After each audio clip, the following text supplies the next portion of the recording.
Hello বন্ধুরা, অনেক দিন পর ফিরে আসলাম। দেখে নাও, আজকে দই কাতলা হবে। আজকে আমাদের পিকনিকের দই কাতলা মাছ আছে মোটামুটি 5 জন। এই লেজ মাছের, দেখে নাও কাতলা মাছের লেজার এনে আনছোস। দেখে নাও পিস, বড় বড় কাতলা। এই কাতলা এখন আমাদের এখানে 450 টাকা কেজি। মোটামুটি যে তেল তেল একদম ইসে মাছ, মাখন মাখন।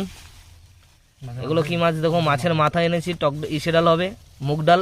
পেটি পেটি ঝরে পড়ছে এটি বাইতে আইতেছে যা তাড়াতাড়ি আগে দেখে নাও বন্ধুরা, দেখে নাও, বহুদিন পর ভিডিও, বহুদিন পর। সব ঝরে পড়বে, সব ঝরে পড়বে। দেখে নাও পিস, মাছের পিস। এই যে আমাদের ময়দান, এই যে উনুন, এখানে রান্না হবে। দেখে নাও পিস মাছের, অনেক মাছ। মাছগুলো ভালোভাবে কেটে দেয়নি, মাছগুলো ভালো কাটা হয়নি। দেখে নাও।